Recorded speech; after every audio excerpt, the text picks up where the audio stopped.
Rohit Sharma நெட்ஸ்ல batting practice பண்ணிருக்காரு. ஆப்ஸ்ல ஒரு cut அடிக்கிறாரு.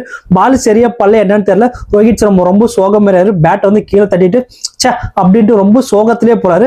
என்னடா நடந்திருக்கு பார்த்தாதான் தெரியுது. அந்த பால் வந்து ஒரு கிரவுண்ட் ஸ்டாஃபோட முட்டியிலே பட்டுடுச்சு. பட்ட உடனே அவரால் நிக்க முடியல, உட்காந்துட்டாரு. பக்கத்துல இருக்கிற கிரவுண்ட் ஸ்டாஃப்லாம் வந்து அவர் வந்து நிக்க வைக்கிறாங்க. பட் அவரால் நிக்க வைக்க முடியல. ஏன்னா அந்த பால் ரொம்ப ஹார்டா இருக்கு. அவர் முட்டியில வேற பட்டிருக்கு. அவரால் நிக்கவே முடியல.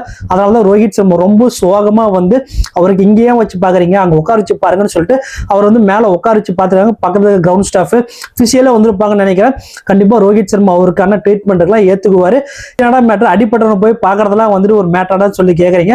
சில பேர்லாம் வந்து என்ன பண்ணது, அடிப்பட்டுடுச்சா அவனை ஓரமா உட்காரிச்சு அவனுக்கு என்ன செலவோ பார்த்து விட்டு போகணும் அப்படின்னு அவர் பாட்டு போயிருக்கலாம். நம்ம அடிச்சு வர பட்டுடுச்சே சொல்லிட்டு அதனாலதான் ரொம்ப ஃபீல் பண்ணி போயிட்டு அவருக்கு என்ன நடந்ததுன்னு பார்த்துட்டு கண்டிப்பா அவருக்கு அப்பயே வந்துட்டு ட்ரீட்மெண்ட் எல்லாம் பார்த்துருப்பாங்க. அவர் நல்லா தான் இருப்பாரு. ஸோ இதெல்லாம் ஒரு மேட்டரான்னு கேட்டீங்கன்னா கண்டிப்பா இதெல்லாம் ஒரு மேட்டர் தான். ரோஹித் சர்மா பத்தி ஒன்னே ஒன்று தான் சொல்லுவேன். எனக்கு ஆன் த ஃபீல்டோட எனக்கு ஆஃப் த ஃபீல்டு தான் எனக்கு ரோஹித் சர்மா ரொம்பவும் பிடிக்கும். அதுக்கு காரணம் என்னன்னா அவரோட நல்ல மனசு தான்.